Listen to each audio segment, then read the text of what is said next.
Hello, everyone. This is Kelly Beard of KarmicTools.com. This audio and video is our dark goddess, Miss Lilith, who is, according to the goddess knowledge cards, Lilith is a Middle Eastern goddess of abundance, fertility, and the giver of agriculture to humans.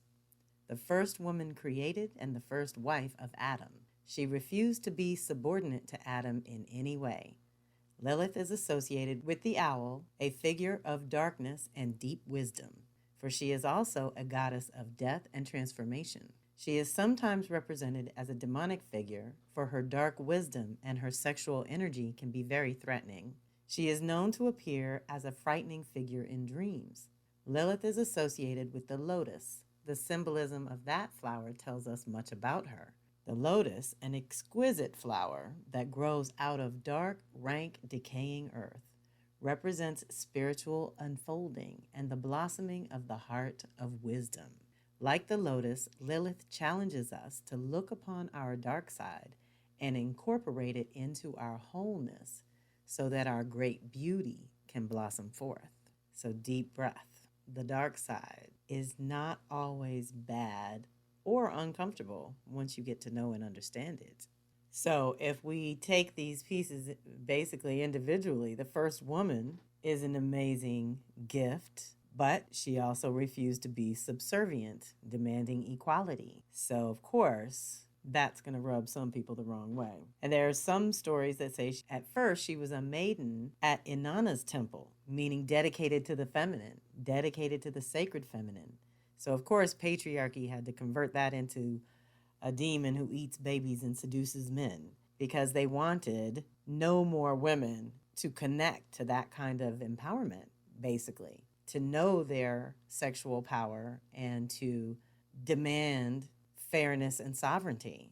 And doesn't that happen to us too? We start out in one direction of developing our womanhood along the way, and then the reactions or the responses from people in front of us that are responding to our energy can sometimes wound us and scar us. For me, this is full circle because I have a great affinity for Lilith and the dark goddess. I live with a Moon-Pluto conjunction, and so I've had to get comfortable with the underworld travels and the dark night of the souls and all the different ways that we honor shadow along the way. But there were times in my life where I was having the most miracles and was the most joyful, and I had the worst reactions from people that just didn't want to see that kind of joy in that moment. And that's scarring for a young woman who's trying to share some good positive news, and their reactions are what taught me how when you are the light in a room full of darkness, it makes people uncomfortable. So I had to get okay with people being uncomfortable around me along the way. And that's a very Lilith thing. If we can just get okay with the discomfort, because the discomfort's part of the programming. You know, I have a raw truth and a raw sexuality that people have commented on over the years. My utter sovereignty really provoked a lot of rumors and distortions of the truth because my mother died young, so I was out living my life, my first apartment at 17 and working 2 jobs, going to college. I did a lot of things that I was alone for. Didn't have parents, didn't have children. So I was sovereign. I only had to take care of myself. So there were some default settings in me that got in place pretty early that definitely rubbed patriarchy the wrong way. And Lilith taught me how to not believe the rumors and to even disbelieve the negative self-talk. So she can really help you with that as well.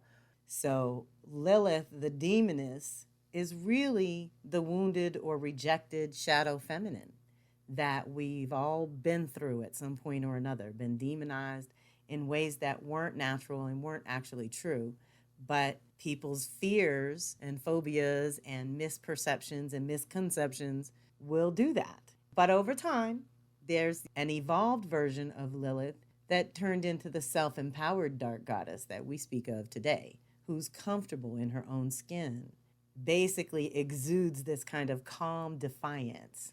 You've also heard me say, if you've been in any of my circles, when we break down the etymology of the word nice, it really means stupid and ineffective. And that going along to get along, getting along to go along thing that patriarchy has instilled with being a nice girl or whatever that is, Lilith ain't falling for it, and we shouldn't either. Let's just put it that way. She gives us the courage to stand alone and stand up for ourselves in this way, not settle, and to control our own narrative. Who's telling the story? That's the thing. Freedom and courage are two of Lilith's hallmarks. She's our inner revolutionary or visionary activist that perceives greater possibilities than what is currently presented. So I wanted to quote an article. It's so old, and I only have a first name. Her name is Anita from newmoonastrologyreadings.com.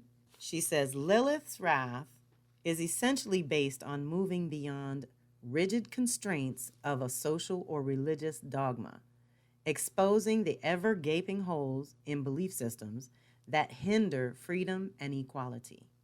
Lilith embodies any principle around taking the risk of being excluded, excommunicated, isolated, and forsaken due to not following the norm, the status quo. You can equate it to anything related to gay rights, human rights, religious rights.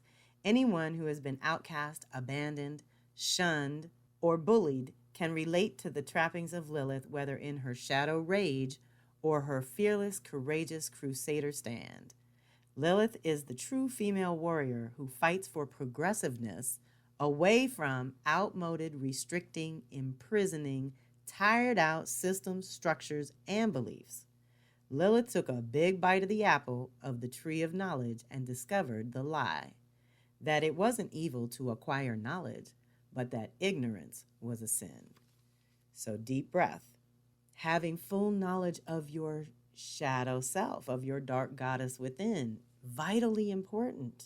Rage to outrage. Rage is paralyzing and usually causes more problems than it solves. Outrage is mobilizing. You're so upset you want to do something about it. So Lilith gives us that courage and wisdom because she's also associated with the owl. And we know the owl's rich, rich, rich with powers of goodness and sacred feminine wisdom. Being able to see and function in the dark is one of owl's gifts. This is the part of us that can also recognize hidden agendas or secret motives, either within yourself or other people, but it's really important when you're navigating the world, which leads straight to the rebellious Lilith, who says, do not be silent. She's definitely at the heart of any women's movement or revolution around women's rights and specifically, but then human rights, of course. One of the things we can do is withdraw our complicity. Basically, we've been given an opportunity in 2020 to reset a lot of different things. So if we can withdraw our complicity in personal situations that oppress us, and then corporate government structures that we don't agree with, we can take our power back and really learn that sovereignty that Lilith teaches. Self-preservation, self-reliance, proper use of power. You know, we can heal the shame, blame, and guilt, several traumas. There's been innumerous traumas against women and humanity. But specifically, Lilith can help us. She can help us heal the mother wound, because that's another dark area some people don't like to go in. The sister wound. Think about the relationship between Lilith and Eve, the first wife, second wife, the wild one and the tame one, right? Now, these could be two sides of ourselves very often, but it also speaks to the wedge that patriarchy is so clever with driving between women. Like I said, if they cooked up the story about eating babies and seducing men, those are pretty much the top two things the average woman is not going to put up with. So they did that intentionally so that more women wouldn't come into their own power and knowledge and that wisdom of how it works. Because we do have to practice with our own power. And I think we're going to touch on that soon. But right now we're healing traumas that have to do with your own sexuality, perhaps your innocence, things that happened in your youth, your inner child, relationships with men. Lilith has got to be there because this is where it's all rooted. so we can do our healing with the masculine or the patriarchy, etc. As we're able to heal and refuse to be boxed in to one thing by culture, society, family, friends, whatever, as long as we can live without apology, reclaim our wild feminine instincts and our innate wild nature, that part of ourselves that's connected to earth and our own individual power, that unlocks our creativity. So here I've inserted the wolf rules for life because this helps us live without apology. This, of course, is from our Bible, Women Who Run with the Wolves, by Clarissa Pinkola Estes. This book, basically, Lilith is at the heart of it. I love it. But general wolf rules for life: eat, rest, rove in between, render loyalty, love the children, cavil in the moonlight, tune your ears, attend to the bones, make love, and howl often. She who cannot howl will not find her pack. So reclaim some of these natural gifts and powers, because there's no repression or suppression with Lilith. So if we have to do some clearing, cleansing, and cleaning, that's fine. Doing regular shadow work is another way we can honor Lilith and honor our shadow and our own power to direct our lives. When you do regular shadow work, it helps you get okay with your inner dark goddess. But it also helps you clear negative karma, envy, jealousy, fear, ignorance, denial, self-hate. These things that come up in the shadow realms if we don't deal with them properly.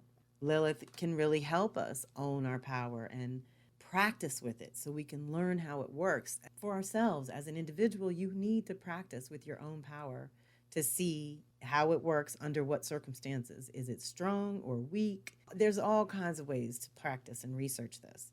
Which brings me to her other totem, the snake, which can help us. At this point, of course, shedding an old skin first so we can grow a new skin. But the snake helps us learn how to sense with our whole body, all 6 senses activated. This is how we know what's going on in our world, is through our senses. We can get reacquainted with that at this time. So, of course, Lilith can help us get reacquainted with our sensuality and sexuality, but we can also heal. We can make it sacred, make it fun.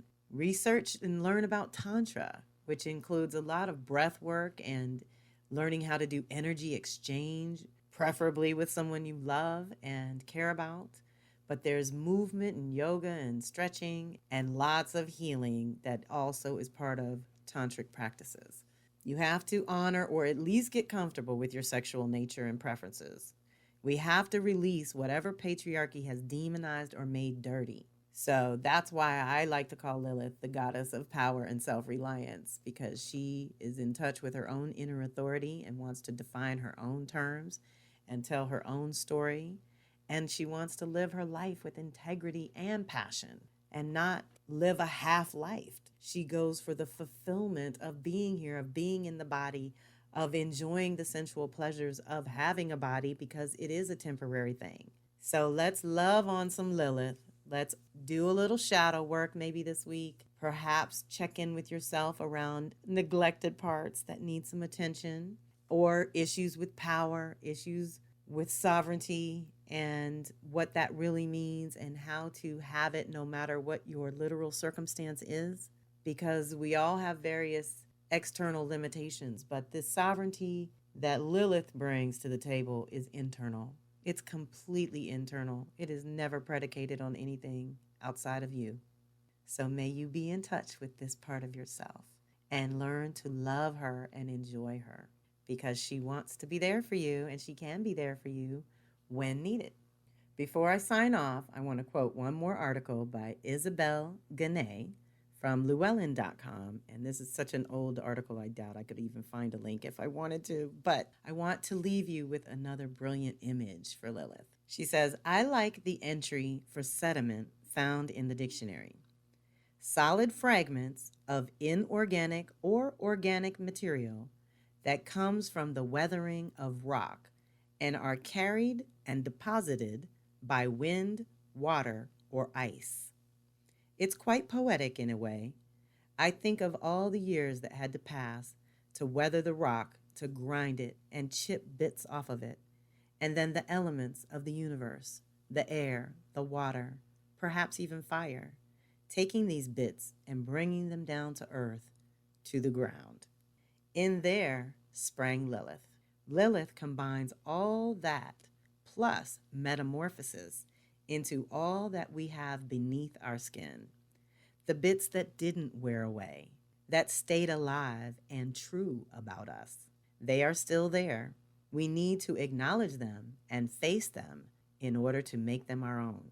In that process, we become real, not just a stick figure drawn in someone else's notebook. Lilith, along with the sacred goddesses Ceres, Pallas, Juno, and Vesta, which you know I love, can shore our sense of self together into a tapestry that is written with our own names, the most sacred and highest, which are ultimately the ones we create for ourselves.